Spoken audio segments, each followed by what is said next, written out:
Shalom Bapak Ibu dan saudara-saudara sekalian yang kasih dalam nama Tuhan Yesus Kristus. Apa kabarnya? Sehat selalu. Puji Tuhan, Tuhan akan selalu menyertai kita. Tak terasa sekarang kita memasuki persekutuan doa pra Pentakosta tanggal 27 Mei 2020. Tema yang diambil adalah melihat hasil salib dari Markus 10 ayat 32 sampai dengan 52. Namun sebelum kita memasuki persekutuan doa kita, mari kita bersatu dalam doa. Tuhan Yesus, Tuhan yang bertata di kerajaan sorga, Allah yang mengasihi kami, terima kasih Tuhan untuk kesempatan yang sudah Engkau berikan.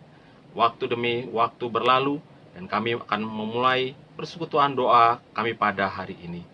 Tuhan, sertai kami dalam persekutuan doa kami ini, dan biarlah segala sesuatu yang kami lakukan hanya untuk kemuliaan nama-Mu saja Tuhan. Baca bersama kami Tuhan dalam persekutuan doa ini. Di dalam nama Tuhan Yesus Kristus, kami alaskan doa kami. Amin.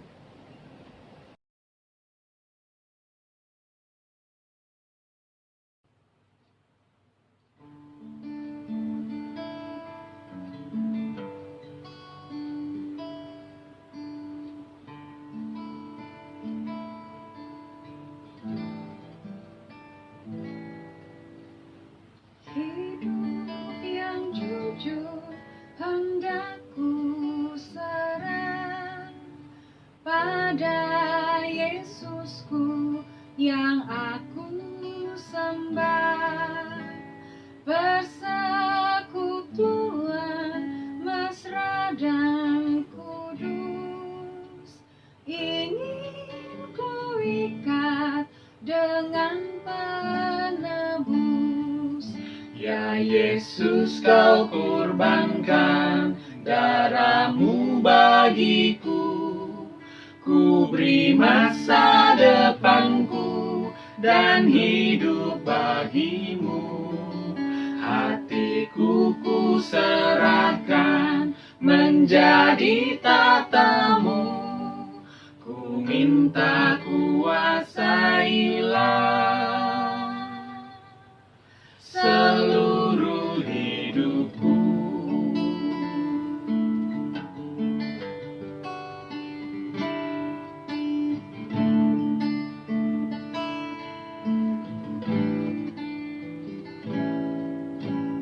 Bagiku Yesus memberi nyawanya, menanggung dosaku di Golgota. Terdorong kasih begitu mulia, seluruh hidupku beri padanya. Ya Yesus, Kau kurbankan darah-Mu bagiku, ku beri masa depanku dan hidup bagimu. Hatiku ku serahkan menjadi tatamu, ku minta kuasailah seluruh hidupku.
Ya jamah segenap hidupku, dan beri damai di hatiku. Semua telah berubah dan aku tahu Yesus jamah ku jadi baru. Sudah dikasih Tuhan, lagu ini mengingatkan kita mestinya kita menjadi seperti apa ketika kita benar-benar mensyukuri kasih Tuhan. Apa hasil dari salib? Atau apa hasil dari karya salib yang Yesus sudah perjuangkan buat saudara dan saya? Mestinya kita memiliki damai di hatiku. Semuanya berubah dalam diri kita. Cara pandang kita, mindset diri kita. Dan aku tahu ketika dia jamah, aku mestinya menjadi pribadi yang baru. Mari saudara kita berdoa mengawali renungan kita saat ini, supaya kita betul-betul belajar menjadi pribadi yang baru. Ya Tuhan, kami ingin membaca dan merenungkan firman-Mu, supaya kami betul-betul menjadi pribadi yang baru. Supaya apa yang Tuhan Yesus sudah perjuangkan di kayu salib, sampai dengan kematian Tuhan dan kebangkitan Tuhan, boleh menjadi sesuatu yang memperbarui kehidupan kami. Terima kasih Yesus. Dalam tangan-Mu kami berdoa dan menyerahkan pemberitaan firman ini. Amin. Saya dikasih Tuhan, firman Tuhan yang kita baca pada saat ini, Markus 10 ayat 32 sampai 41. Yesus dan murid-muridnya sedang dalam perjalanan ke Yerusalem. Dan Yesus berjalan di depan. Murid-murid merasa cemas dan orang-orang yang mengikuti dia dari belakang merasa takut. Sekali lagi Yesus memanggil ke-12 muridnya dan ia mulai mengatakan kepada mereka apa yang akan terjadi atas dirinya. Katanya, sekarang kita pergi ke Yerusalem dan anak manusia akan diserahkan kepada imam-imam kepala dan ahli-ahli Taurat. Dan mereka akan menjatuhi dia hukuman mati. Dan mereka akan menyerahkan dia kepada bangsa-bangsa yang tidak mengenal Allah. Dan ia akan diolok-olok, diludahi, disesah, dan dibunuh. Dan sesudah 3 hari ia akan bangkit. Lalu Yakobus dan Yohanes anak-anak Zebedeus mendekati Yesus dan berkata kepadanya, Guru, kami harap supaya engkau kiranya mengabulkan suatu permintaan kami. Jawabnya kepada mereka, apa yang kamu kehendaki aku perbuat bagimu? Lalu kata mereka, perkenankanlah kami duduk dalam kemuliaan-Mu kelak. Yang seorang lagi di sebelah kananmu dan yang seorang di sebelah kirimu. Tetapi Yesus berkata pada mereka, kamu tidak tahu apa yang kamu minta. Dapatkah kamu meminum cawan yang harus kuminum dan dibaptis dengan baptisan yang harus kuterima? Jawab mereka, kami dapat. Yesus berkata kepada mereka, memang kamu akan meminum cawan yang harus kuminum dan akan dibaptis dengan baptisan yang harus kuterima.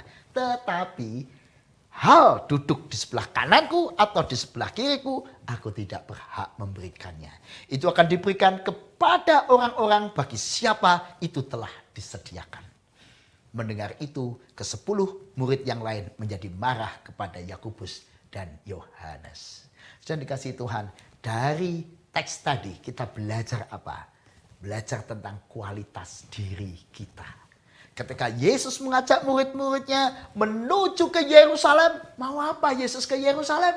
Yesus sedang menuju ke puncak karya kasihnya. Dia rela menanggung dosa dunia. Dia rela menderita. Dia rela menjadi juru selamat yang akan menderita dan disalib.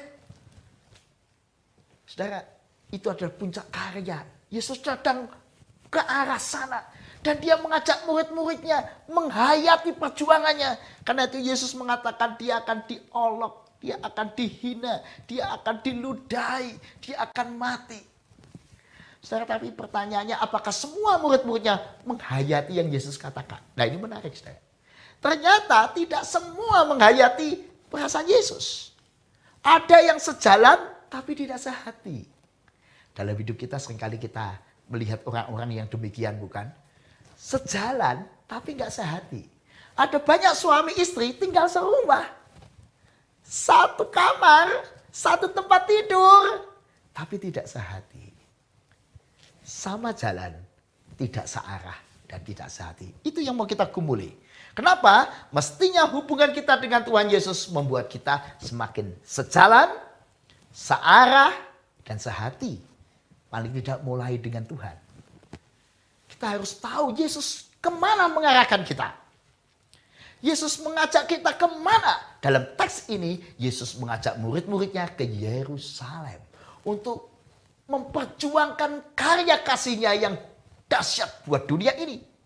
Pertanyaannya, kita perjuangkan apa di dunia ini? Apakah perjuangan kita sejalan dengan perjuangan Yesus? Misalnya di masa COVID-19 ini sudah dikasih Tuhan. Ada banyak orang bertanya, Tuhan Yesus sedang berjuang apa? Saya yakin dan banyak orang yakin Yesus saat ini sedang berjuang untuk memulihkan keadaan. Yesus sedang berjuang ada di tengah-tengah orang yang menderita. Di karantina karena positif atau di karantina karena dia dinyatakan sebagai PDP. Di tengah orang-orang yang sedang berjuang merawat orang sakit, para tim medik dan sebagainya. Yesus sedang berjuang bersama para ahli menemukan vaksin. Yesus sedang berjuang di tengah-tengah orang yang menderita karena ekonomi rumah tangganya goncang. Yesus sedang berjuang di sana. Itu adalah Yerusalem yang diperjuangkan Yesus pada masa kini. Pertanyaan saya, Anda dan saya apakah sedang searah dan sejalan dengan Yesus? Atau kita selalu dalam hidup, Yesus ke sana, kita muridnya ke sana. Yesus maunya ke sana, kita punya mau kita sendiri. Di dalam teks Yesus dikatakan, ayat 32, Yesus berjalan di depan. Ia mau saudara dan saya mengikuti dia. Kenapa? Di dalam ayat selanjutnya dikatakan murid-muridnya merasa cemas dan merasa takut. Saudara, hari ini dan saya, hari ini banyak di antara kita merasa cemas dan takut, goncang, khawatir. Pada saat semacam itu, saat yang tepat, jadikan Yesus berjalan di depan. Jadi pemimpin kehidupan. Itu adalah tanda pertama orang yang betul-betul mensyukuri pengorbanan Yesus. Menjadikan Yesus pemimpin hidupnya. Biarkan Yesus yang memimpin, bukan kita. Yang kedua sudah dikasih Tuhan. Maukah kita betul-betul sedia untuk belajar seperti Yesus? Dia akan diolok-olok, diludahi, disesah, dan dibunuh. Dan sesudah 3 hari ia akan bangkit. Sudah dikasih Tuhan. Yesus menuju ke puncak karya kasih. Pertanyaan saya, apakah Anda dan saya hari ini juga mengikuti perjuangan Yesus? Apakah kita juga belajar menghayati Yesus hari-hari ini sedang berjuang apa? Dan maukah aku ikut dalam perjuangan itu? Saudara, saya kagum dengan seorang ibu yang usianya sudah lanjut. Dulu sekali waktu dia masih muda, dia masih sehat. Dia adalah seorang yang suka memasak di gereja. Suka ikut kegiatan-kegiatan memasak untuk kegiatan-kegiatan sosial. Tapi sudah lama itu tidak dia lakukan karena mengingat usianya. Tapi hari-hari ini dia berdoa, Tuhan, beri aku kekuatan, beri aku kesehatan. Kenapa? Dia akan memasak kembali. Kali ini bukan mencari untung. Dia memasak karena dia tahu ada banyak ibu-ibu yang tergoncang ekonominya. Dan mungkin kepandaian memasak mereka kalau dijual ya masih belum lah ya. Belum layak dijual ataupun kalau belum bisa laku sekali. Maka dia bilang pada ibu-ibu, ayo kalian tawarkan pada orang. Ayo kalian kirimkan. Nanti tante yang masak. Udah kalian tinggal menjualkannya saja. Lebih praktis. Dan itu kualitasnya dijamin. Karena kepandaian ibu ini. Dan dia sama sekali tidak mengambil untung. Karena dia betul-betul bersifat sosial. Menolong banyak ibu-ibu. Ayo. Dan diajak mereka juga yang mau memasak. Ayo belajar dari saya. Intinya pada masa-masa ini. Dia sedang berjuang. Seperti Yesus yang berjuang buat sesamanya. Dia sedang ke arah sana. Ini artinya ibu ini sejalan dengan arah Yesus. Apakah saudara saya hari ini sedang sejalan dengan Yesus? Sehati dengan perjuangan Yesus? Atau kita hari ini punya perjuangan sendiri? Saya sedih saudara masih mendengar ada orang-orang di tengah situasi ini masih berusaha mengambil untung. Wah, apa ya yang dapat aku ambil untung di tengah situasi ini supaya aku makin kaya? Waduh, menyedihkan. Apalagi kalau Demi itu dia rela mengorbankan orang lain. Waduh, menyedihkan. Masih ada orang-orang yang di masa-masa semacam ini tidak sehati dengan perjuangan umat manusia yang sedang prihatin ini. Saudara dikasih Tuhan, yang berikutnya adalah kita belajar dari Yakobus dan Yohanes ayat 37. Mereka berkata kepada Yesus sebuah permintaan yang aneh pada situasi yang gak tepat sebenarnya. Mereka meminta, perkenankanlah kami duduk dalam kemuliaan-Mu kelak. Yang seorang lagi di sebelah kananmu, yang seorang di sebelah kirimu. Saudara, ini aneh.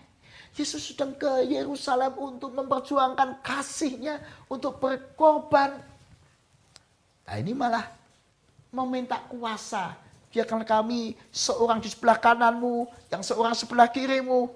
Ini sungguh permintaan yang tidak tepat waktu, tidak tepat situasi, sama sekali tidak bijak. Tapi pertanyaan saya, apakah saudara saya sering justru kayak Yakobus dan Yohanes ini? Seringkali membuat sebuah permintaan yang tidak tepat waktu. Tidak tepat situasi. Hari-hari ini apa permintaan saudara pada Tuhan? Apa doa saudara pada Tuhan Yesus? Saudara, permintaan saudara pada Tuhan, doa-doa saudara pada masa kini akan menunjukkan seberapa kedewasaan spiritual Anda.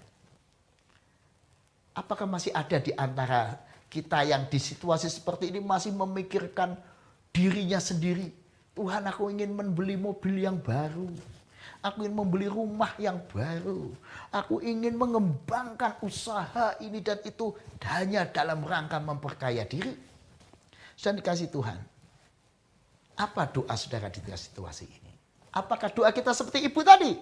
Tuhan, ini saatnya saya melakukan sesuatu buat orang lain. Saya jadi ingat saudara, ada seorang pengusaha berkata begini di masa ini. Saya mendengar kesaksiannya dan saya bangga dengan orang percaya pengusaha yang satu ini. Dia berkata, inilah saatnya buat saya yang selama ini berpikir selalu profit. Sekarang saatnya saya berjuang demi karyawan saya. Dulu kami berjuang bersama-sama, saya untung, mereka untung. Tapi kini saya belajar. Biarlah saya tidak untung, tidak mengapa. Yang penting bisnis berjalan supaya mereka bisa tetap hidup dengan keluarganya dan hidup cukup. Jadi kini saya berjuang buat mereka. Wah, ini adalah sikap yang dewasa. Jadi tentu doanya lain. Dia tidak meminta tambahan buat kekayaannya lagi. Tapi dia doanya, Tuhan beri saya kemampuan untuk membuat karyawan saya. Jangan sampai ada yang berkurang penghasilannya. Atau jangan sampai perusahaan ini berhenti jadi ada yang mengalami kesulitan kehidupan. Ini sebuah permintaan yang dewasa. Bagaimana saudara dan saya dan hari ini kalau bicara soal permintaan. Apakah kita suka meminta yang aneh-aneh pada pasangan kita di situasi ini? Ada anak di situasi ini masih minta HP baru pada orang tuanya. Sungguh tidak tepat waktu. Atau kita sudah menjadi orang yang belajar berempati dengan orang lain. Belajar memahami, mendengar, dan menyamakan langkah kita dengan perasaan-perasaan orang sekeliling kita. Dan dikasih Tuhan. Yang menarik saudara, kata-kata Yesus dijawab dengan cepat oleh Yakobus dan Yohanes menjadi sebuah dialog yang nggak nyambung. Mari kita lihat ya di ayat 38 dan 39. Sebuah dialog yang lucu dalam tanda petik tapi ya. Tetapi kata Yesus kepada mereka, kamu tidak tahu apa yang kamu minta. Dapatkah kamu meminum cawan yang harus kuminum dan dibaptis dengan baptisan yang harus kuterima? Jawab mereka, kami dapat. Cepat sekali jawabnya. Kami dapat. Memangnya mereka Yakobus dan Yohanes itu sudah mengerti yang dimaksud Yesus itu apa? Apa mereka tahu cawan yang harus diminum Yesus adalah cawan murka Allah? Apakah mereka tahu Yesus akan mengalami kematian yang sangat menyengsarakan di kayu salib? Nah, belum tahu sudah berani jawab, kami dapat. Cepat memotong percakapan. Nah, sudah dikasih Tuhan, ada loh tipe orang-orang seperti itu ya. Suka bereaksi dengan cepat padahal belum tahu. Suka memotong perkataan orang padahal nggak paham. Maka hasilnya gagal paham. Saya sering mendengar dialog suami istri. Dan kadang ada kesaksian seperti ini. Ada suami bicara, waduh saya sekarang kalau di rumah males bicara sama istri. Kenapa malas? Habis saya kalau ngomong belum selesai mesti sudah dipotong. Saya menyampaikan pikiran-pikiran saya belum selesai, sudah dipotong. Ya kalau cuma sekedar dipotong mungkin masih tidak masalah. Tapi kadang-kadang sudah dipotong, salah paham sekalian. Ada seorang suami bilang pada istrinya, "Mah, ingat ya mah, nanti Juli nanti kan anak-anak rencananya kalau bisa ada kesempatan akan kembali ke rumah. Ingat, baru ngomong begitu istrinya sudah motong. Kamu ya, di masa seperti ini sudah pikirannya mau tamasya. Ini kamu bodoh ya, pikiran seperti ini. Ini masa ini nggak pantas mikir seperti itu." Suaminya kaget.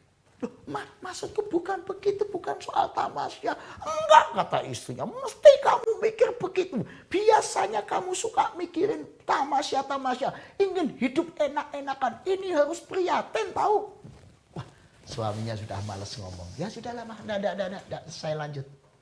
Padahal yang mau dikatakan suaminya adalah nanti kalau anak-anak bisa betul pulang dan situasi memungkinkan, mau mengajak istri dan anaknya nyekar ya ke makam orang tua yang sudah lama sekali tidak mereka tengok. Ayo ke makam. Tapi gak kesampaian maksudnya. Karena baru ngomong, baru ujungnya sudah dipotong. Ada banyak orang punya kebiasaan buruk. Saya katakan toxic karakter. Tidak mau mendengar sampai selesai. Pokoknya mau ngomong sok tahu potong. Ini saya sebut toxic karakter atau bad karakter. Apakah saudara dan saya sering seperti itu? Seperti Yakobus dan Yohanes yang sok tahu. Apakah kamu mampu minum cawan yang harus kuminum? Mereka jawab cepat, "Kami dapat." Padahal enggak dong. Apa betul mereka mampu minum cawan murka Allah? Ya tidak bisa. Nah, karena itu Yesus dengan rendah hati kemudian menurunkan level pengertian di ayat 39. Ya memang kamu akan minum cawan yang harus kuminum dan dibaptis dengan baptisan yang harus kuterima. Tapi tentu saja pada level yang berbeda. Kalau Yesus minum cawan murka Allah untuk menyelamatkan, mereka akan menerima penderitaan kehidupan sebagai umumnya manusia. Dan kasih Tuhan. Menarik kita belajar dari Yesus berikutnya adalah perkataan Yesus atau pertanyaan Yesus lebih tepat di ayat 36. Ini kebiasaan Yesus yang baik. Mari kita tiru ya ayat 36. "Apa yang kamu kehendaki aku perbuat bagimu?" Apa yang kamu kehendaki aku perbuat bagimu? Itu ditanyakan Yesus kepada Yakobus dan Yohanes. Apa yang kamu kehendaki aku perbuat bagimu? Saudara, ini adalah sebuah pertanyaan yang luar biasa. Menunjukkan Yesus itu memiliki bahasa kasih yang luar biasa. Kerendahan hati seorang guru yang terhormat. Seorang pemimpin yang terhormat. Seorang Tuhan, Mesias, Juru Selamat. Mau bertanya dengan rendah hati. Apa yang kamu kehendaki aku perbuat bagimu? Ini sikap empati. Mau mendengar. Nggak seperti tadi. Belum mau mendengar, pokoknya potong pembicaraan. Saudara, apakah saudara punya kebiasaan yang baik seperti Yesus ini? Selalu bertanya, apa yang kau kehendaki? Aku perbuat bagimu. Siapa di antara saudara suami istri yang kalau bangun tidur bertanya pada pasangannya, "Pa, Ma, apa yang kau ingin aku perbuat bagimu pagi ini? Mau saya buatin kopi, teh, coklat, atau apa? Kamu ingin apa?" Siapa di antara saudara punya kebiasaan suka menawarin pada pasangannya, "Kamu ingin apa? Akan kuperbuat bagimu." Siapa yang suka menawarin, "Mas, siang nanti kamu ingin makan apa? Atau ingin berbuat apa? Atau ingin apa? Apa yang bisa aku lakukan untuk menolong kamu? Apa yang bisa aku lakukan untuk kamu?" Atau mungkin selalu bertanya, "Ma, kamu maunya apa? Dalam situasi ini, Ma, apa pendapatmu?" Ini saudara, sikap seperti Yesus, "Apa yang kamu kehendaki aku perbuat bagimu?" Ini menunjukkan sikap yang dewasa. Sikap mau mendengar, sikap memberi diri dan empati yang total. Dan sikap bersahabat yang luar biasa. Siapa di antara anak-anak yang selalu bertanya juga demikian, "Papa, Mama, mau apa kami perbuat buat Papa, Mama?" Anak-anak sekarang seringkali tidak peduli lagi perasaan Papa Mamanya. Tidak mau bertanya lagi.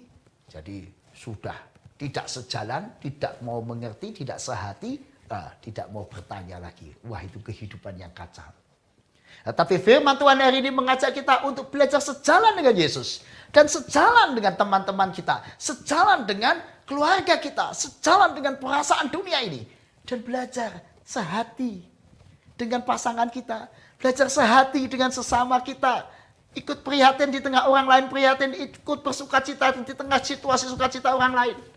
Dan belajar untuk berani melayani. Apa yang kau kehendaki aku perbuat bagimu. Saya dikasih Tuhan. Inilah sikap yang nanti di ayat 43 sampai 45 dikatakan sikap hamba yang melayani. 43 sampai 45. Barang siapa ingin menjadi besar di antara kamu, hendaklah ia menjadi pelayanmu. Barang siapa ingin menjadi terkemuka di antara kamu, hendaklah ia menjadi hamba untuk semuanya. Karena anak manusia juga datang bukan untuk dilayani, melainkan untuk melayani. Untuk memberikan nyawanya menjadi tebusan bagi banyak orang. Ini sudah dikasih Tuhan. Kristus sudah memberi contoh bagaimana sebuah relasi yang indah Tuhan dengan umatnya. Tuhan sudah membangun relasi yang penuh dengan cinta, kerendahan hati, dan pengorbanan. Nah, kita diajak yang sama. Yesus saja mau menjadi hamba di tengah kehidupan muridnya. Bahkan Yesus membasuh kaki muridnya. Maukah kita juga bersikap demikian? Menjadi seorang suami yang mau melayani istrinya. Istri yang mau melayani suaminya. Dengan cara bagaimana? Ya tadi. Belajar apa yang kau ingin aku berbuat bagimu. Belajar membangun relasi yang penuh dengan pelayanan dan cinta kasih. Saudara, sikap yang demikian akan menunjukkan seorang pribadi yang mulia di hadapan Tuhan. Karena harga diri seseorang memang tidak ditentukan oleh kekayaannya. Tidak ditentukan oleh kesuksesannya saja. Tetapi harga diri seseorang ditentukan oleh karakter dan kualitas dirinya dalam menghadapi segala peristiwa. Nah, saudara, mari kita menilai diri kita masing-masing. Kalau kita melihat grafik negara-negara di tengah-tengah perjuangan negara-negara melawan pandemi ini, mari kita lihat ya. Ada negara-negara yang hampir menang. Misalnya Malaysia, Italia, Jerman. Lihat grafiknya. Wah, katakan karena grafiknya menunjukkan mereka menurun sekali jumlah yang positif. Ada negara yang dikatakan sudah menang. Thailand, Korea Selatan, dan Hong Kong. Waduh, grafiknya menunjukkan mereka sudah menang. Ada negara yang digambarkan masih krisis atau sedang krisis. Contoh Amerika Serikat, Singapura, dan termasuk Indonesia. Sedang krisis atau masih krisis. Nah, dalam kehidupan saudara, apakah kepribadian kita masih kepribadian yang krisis? Atau kita menunjukkan orang yang menang mengatasi sifat-sifat buruk kita. Menang mengatasi egoisme kita. Apakah kita orang yang menang mengatasi segala sikap yang tidak sejalan dengan Tuhan. Sehingga akhirnya karena kita sudah belajar untuk membangun diri yang baik, kita bisa menjadi pribadi kalau yang digambarkan dengan grafik, pribadi yang menang. Pribadi yang mestinya sudah pantas jadi teladan di tengah situasi ini. Sebagai contoh yang lain, saudara. Nah, kita lihat ada grafik yang berikutnya adalah grafik yang mestinya menjadi perkembangan yang sehat ketika orang menghadapi krisis. Pertama, ketika ada krisis orang akan syok. Kedua, akan marah dan panik. Maka saya gambar dengan warna merah di situ. Kemudian berikutnya setelah itu dia mulai bisa menerima, acceptance, menerima. Dia mulai belajar mengeksplorasi diri, apa yang harus saya lakukan. Dan terakhir dia malah berdamai dengan krisis. Dia bisa rebuilding, membangun dirinya. Dia punya komitmen-komitmen baru. Dia bertumbuh, bahkan dia menjadi hebat di tengah krisis. Itu artinya dia melampaui krisis dengan baik. Nah, sudah dikasih Tuhan. Kira-kira kalau dilihat dari 4 tahap terhadap krisis pada masa COVID ini, Anda pada level mana? Masih shock? Masih marah dan panik, sudah bisa menerima, atau kita sudah bisa berdamai. Dan lalu apa yang sudah saya sudah lakukan akan menunjukkan pada level mana Anda dan saya berada. Apakah Yesus hari ini memuji langkah-langkah kita? Apakah Yesus ada di depan kehidupan kita, memimpin perjalanan kita untuk menang melawan krisis ini dan segala krisis kehidupan? Yesus jadikan pemimpin kehidupan. Yang kedua, untuk hidup yang penuh dengan kekuatan dan menang. Apakah kita sudah sejalan dengan Yesus yang ingin menjadikan kehidupan kita menjadi berkat bagi dunia.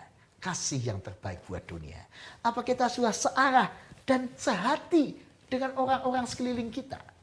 Apakah kita suami, istri, dan pribadi yang sehati dengan pasangan kita? Satu rumah, sejalan, setujuan, sama-sama ingin menjadi berkat, dan sehati.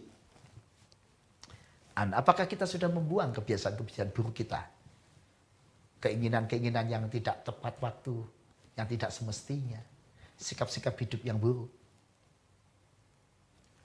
Apakah kita memiliki bahasa kasih yang rendah hati? Apa yang kau mau perbuat? Apakah kita berani berkata seperti Yesus? Apa yang kau ingin aku perbuat bagimu?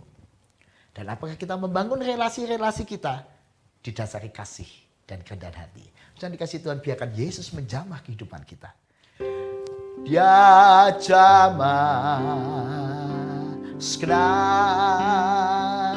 hidupku dan beri damai di hatiku. Semua telah berubah dan aku tahu Yesus jamah ku jadi baru. Mari saudara, kita bersama-sama berdoa. Ya Tuhan, jamahlah kami supaya kami terus menjadi pribadi yang baru dan diperbarui di dalam Tuhan. Jadikan kami makin sejalan dengan arah di mana Tuhan mau menunjukkan pada kami. Bawalah kami ke tempat di mana Tuhan mau berkarya dan berjuang. Dan kami mau berkarya dan berjuang bersama-sama dengan Tuhan. Ajarkan kami boleh sehati dengan orang-orang sekeliling kami. Mau mengerti penderitaan orang sekeliling kami. Ajak kami ingin dapat berbuat sesuatu buat sesama kami. Di dalam nama Yesus kami serahkan kehidupan kami supaya terus bertumbuh. Setelah Tuhan melayani kami, berkorban buat kami, baiklah kini saatnya kami menjawab panggilan Tuhan untuk sejalan dengan karya dan panggilan Tuhan. Terpujilah nama Tuhan. Amin. Dia jamah segenap hidupku. Dia jamah segenap hidupku dan beri damai di hatiku.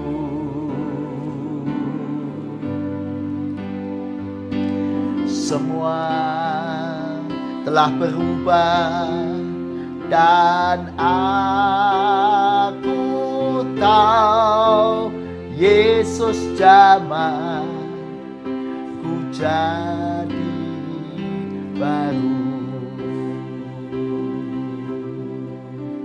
Yesus jamah ku jadi baru. Tuhan memberkati saudara.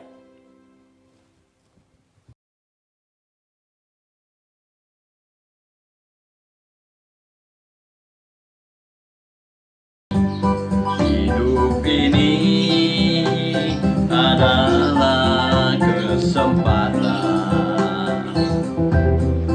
Hidup ini untuk melayani Tuhan. Jangan sia-siakan waktu yang Tuhan beri. Hidup ini sudah jadi berkat. Oh Tuhan, pakailah hidupku selagi aku masih kuat. Bila saatnya nanti ku tak berdaya lagi, hidup ini sudah dari berkat-Mu.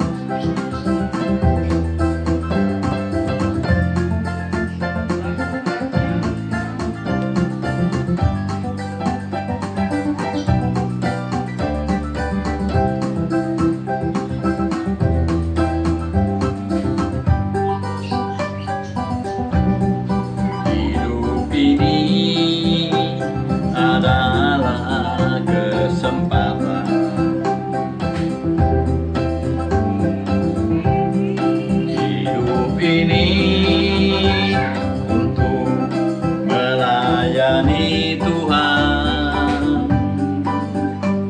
Jangan sia-siakan waktu yang Tuhan beri. Hidup ini sudah jadi berkat. Oh Tuhan, pakailah hidupku selagi aku masih kuat. Bila saatnya nanti ku tak berdaya lagi, hidup ini harus jadi berkat.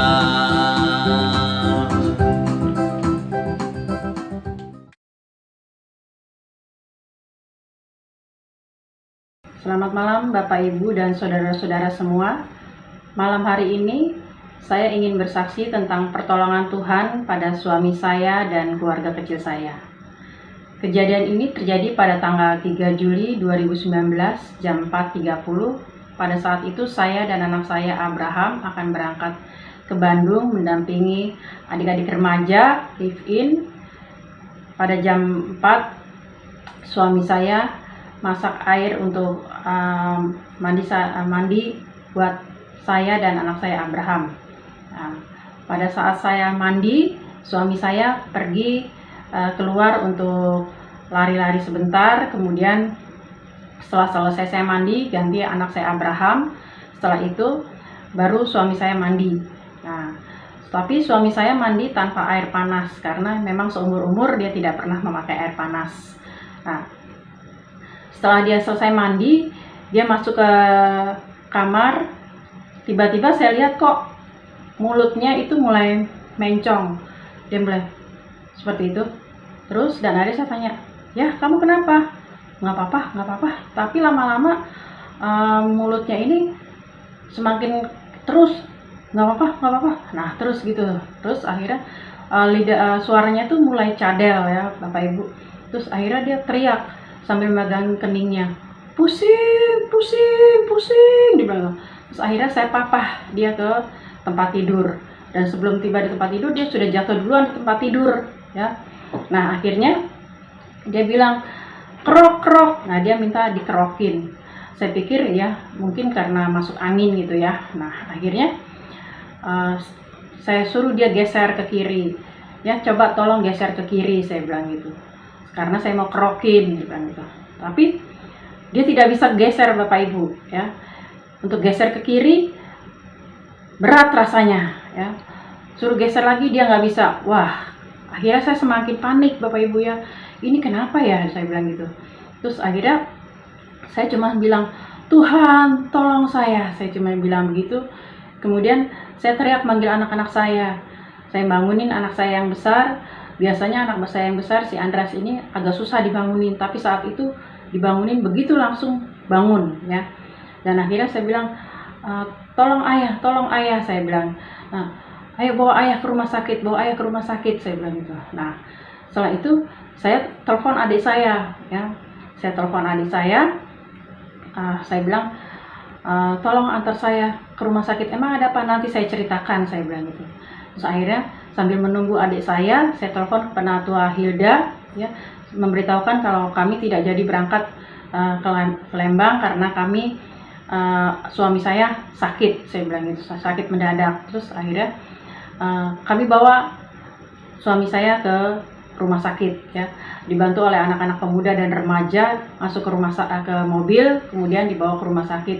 Sebelum ke rumah sakit Kramat Jati, kami bawa dulu pertolongan di rumah sakit dekat rumah kami, ada klinik 24 jam.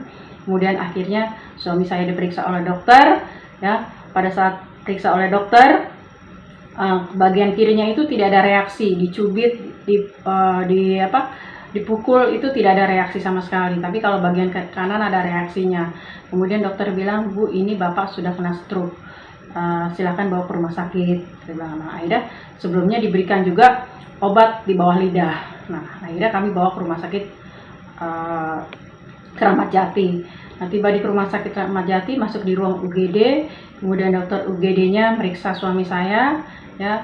Waktu di rumah sakit klinik itu tensinya 200/110.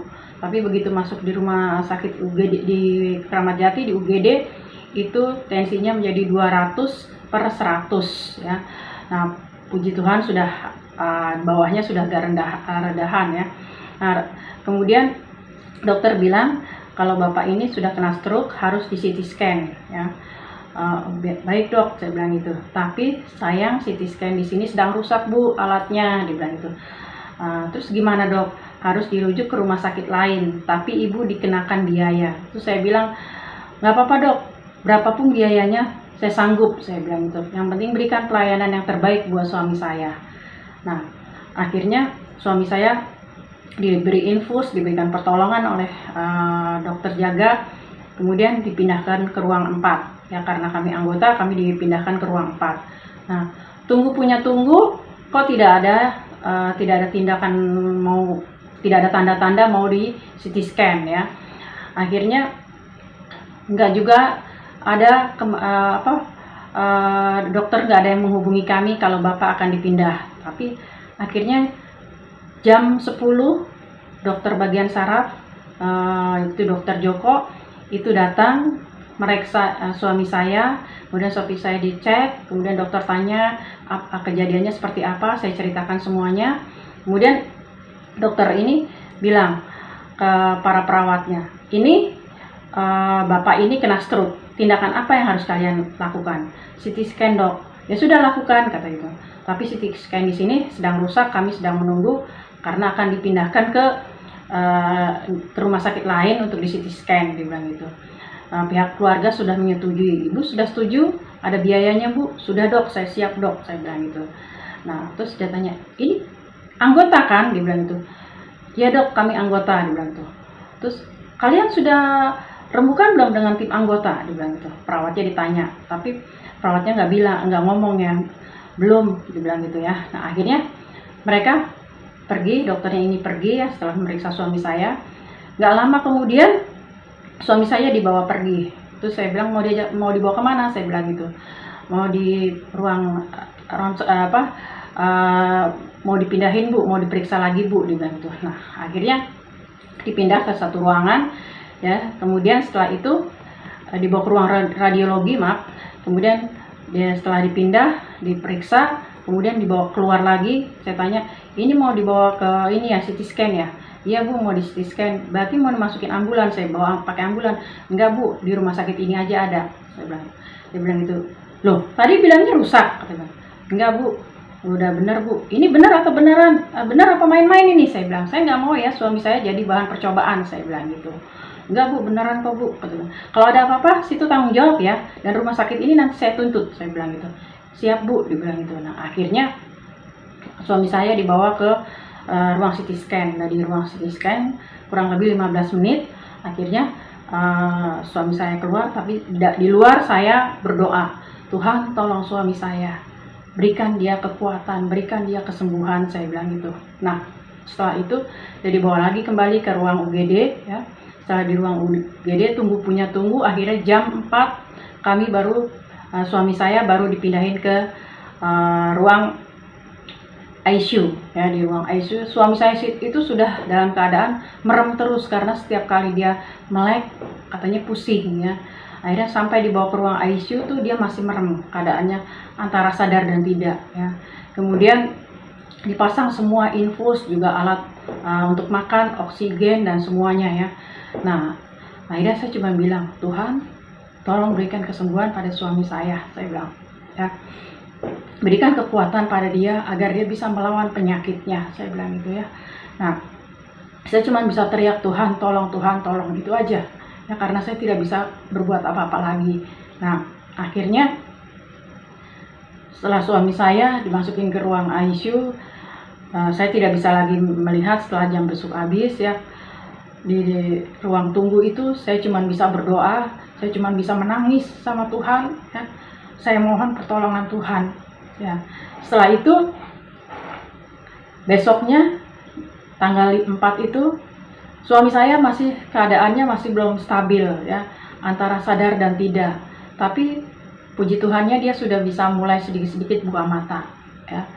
Nah, Bapak Ibu, kalau kita udah masuk di ruang ICU itu rasanya seperti kalau tetangga kita bilang seperti di dalam malaikat sudah menjemput kita. Malaikat maut sudah menjemput kita. Nah, di situ saya semakin takut Bapak Ibu ya. Tapi saya cuma bilang, Tuhan tolong saya serahkan semuanya ini ke dalam pangkuan Tuhan. Biarlah Tuhan saja yang bekerja, saya cuma bilang gitu. Nah, akhirnya Bapak Ibu, pada tanggal 5 saya mendapat kabar kalau suami saya pendarahannya masih belum bisa berhenti. Ya, masih terus. Kalau kesadarannya makin menurun, nantinya akhirnya akan diambil tindakan operasi. Ya, di situ saya mulai lemes Bapak Ibu. Di situ saya mulai menangis. Saya bilang, Tuhan, tolong suami saya. Berikan dia kekuatan agar dia bisa melawan penyakitnya. Ya. Berikan dia kesembuhan. Saya cuma bisa pasrah seperti itu Bapak Ibu. Kemudian akhirnya itu saya dapat berita pada pagi hari. Kemudian setelah saya berdoa, puji Tuhan, sorenya dia sudah mulai kesadarannya makin pulih. Dan akhirnya pada tanggal 6 semua selangnya dicabut. Ya, tanggal 7 selang makannya dicabut. Tanggal 7 semua selang oksigen semuanya dicabut. Kemudian akhirnya tanggal 8 suami saya dipindahkan ke ruang perawatan. Di ruang perawatan selama kurang lebih 4 hari. Jadi totalnya 10 hari suami saya dirawat di rumah sakit ya. Nah, selama di ruang perawatan itu juga pikirannya juga masih ngaco Bapak Ibu ya. Kesadarannya masih ngaco ya. Nah, kadang-kadang dia lihat orang-orang yang sudah tidak ada ya. Seperti itu. Tapi akhirnya saya bilang, kita berdoa, kita melawan semuanya itu. Kita nyanyi yuk, kita nyanyi, saya bilang itu. Dan lagu kebangsaan saya, dalam nama Yesus kita nyanyi sama-sama yuk. 1, 2, 3 saya bilang. Dalam nama Yesus ada kemenangan, saya bilang itu. Dalam nama Yesus sakitku hilang, saya bilang gitu. Terus dan terus saya nyanyi sama suami saya seperti itu. Nah, akhirnya puji Tuhan Bapak Ibu ya. Pada tanggal 12 suami saya diizinkan untuk pulang ke rumah ya. Selama dalam perawatan ada Pak Pendeta, ada tim perawatan, ada tim Mansion Media Center datang ya untuk melihat suami saya dan selama di dalam ruang ICU pun juga dari wilayah 2 dari komisi anak dan teman-teman yang lainnya semua pada mendoakan suami saya. Ya puji Tuhan semuanya ya. Bapak Ibu, akhirnya setelah singkat cerita setelah sampai di rumah pada tanggal 20 harusnya itu suami saya jangan diurut, tapi dia karena minta diurut, dia akhirnya diurut ya Bapak Ibu ya. Itu kesalahan yang sangat fatal. Nah, akhirnya pada tanggal 23 Juli itu suami saya kita bawa ke terapi ke Pasar Minggu, daerah Pasar Minggu. Kemudian kami terapi di setrum, dia masih pakai kursi roda. Di terapi kedua dia masih pakai dia sudah mulai pakai tongkat. Itu pada tanggal 25 Juli ya. Pada tanggal 28 dia mulai ibadah dengan kita bersama-sama ibadah di gereja. Kemudian pada tanggal 1 Agustus mulai pakai tongkat ya. Tanggal 11 Agustus mulai belajar tanpa tongkat dan akhirnya tanggal 17 Agustus benar-benar lepas tongkat. Ini luar biasa. Ya Bapak Ibu, kemajuan yang luar biasa ini karena apa? Campur tangan Tuhan. Karena kami menyerahkan semuanya ini kepada Tuhan. Tanggal 21 Agustus dia mulai masuk ke kantor ya. Nah, dia mulai bekerja. Nah, Bapak Ibu pada tanggal 31 Desember kami ibadah di Gereja Ngupasan daerah Yogyakarta ya. Ibadah bersama-sama di sana. Nah, selesai ibadah penutupan tahun kami jalan dari istana, dari Ngupasan ke istana, kemudian Malioboro, kemudian Tugu itu pulang pergi. Suami saya tidak ada capeknya sama sekali Bapak Ibu. Puji Tuhan, dia sangat semangat sekali, dia pengen cepat sembuh ya, luar biasa. Dan semuanya ini karena apa? Karena Tuhan, bukan karena kami, bukan karena kekuatan kami, tetapi karena kekuatan Tuhan. Tuhan yang memberikan kesembuhan, Tuhan yang memberikan kekuatan buat suami saya. Dan akhirnya tanggal 30 Februari suami saya waktu itu kontrol, harusnya dia dirujuk ke rumah sakit PON untuk dilihat otaknya, diperiksa otaknya melalui selangkangan ya, itu harus diperiksa seperti itu kata dokter. Nah, puji Tuhan ya, semuanya bisa dilewati ya. Belum terlaksana karena terhalang dengan COVID-19 ini ya. Dan puji Tuhan, suami saya sampai sekarang dalam keadaan sehat. Walaupun tubuh sebelah kirinya belum sempurna, tapi dia sudah sehat luar biasa. Ini semua karena Tuhan. Dan kami berpegang pada Matius 7 ayat 7, mintalah maka akan diberikan kepadamu, carilah maka kamu akan mendapatkan, ketuklah maka pintu akan dibukakan bagimu. Kalau saya tidak meminta kepada Tuhan, maka saya tidak tahu apa yang terjadi. Kalau suami saya juga tidak meminta kepada Tuhan, maka saya juga tidak tahu apa yang terjadi. Ya. Semua ini karena kasih Tuhan, karena kemurahan Tuhan kepada suami saya dan keluarga saya.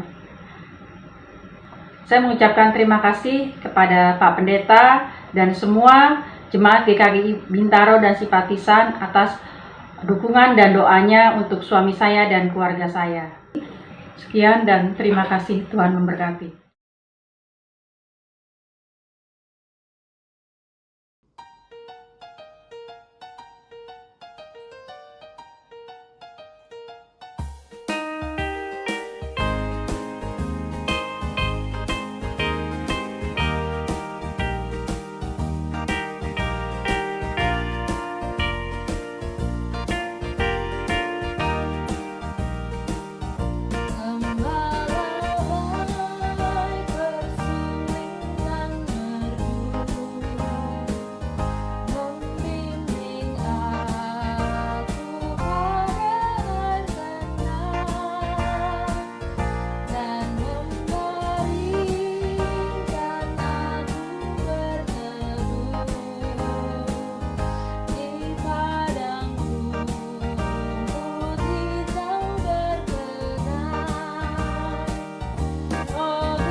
Selamat malam Bapak Ibu.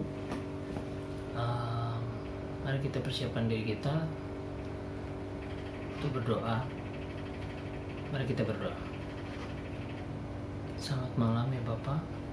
Puji dan syukur ya Tuhan atas penyertaan-Mu dalam hidup kami Tuhan hingga saat ini ya Tuhan. Tuhan, kami telah mengikuti persekutuan doa ini ya Tuhan. Banyak hal yang menjadi pergumulan kami ya Tuhan, khususnya dalam kondisi yang saat ini karena pandemi COVID-19 ya Tuhan, yang berdampak di seluruh sektor ya Tuhan. Kiranya Engkau tetap menyertai kami dalam segala kehidupan kami. Kiranya kami dapat terus menjadi terang dan garam di sekitar kami ya Tuhan, dalam setiap langkah kehidupan kami. Perkuat kami ya Tuhan, sehingga kami dapat melangkah dengan teguh ya Tuhan.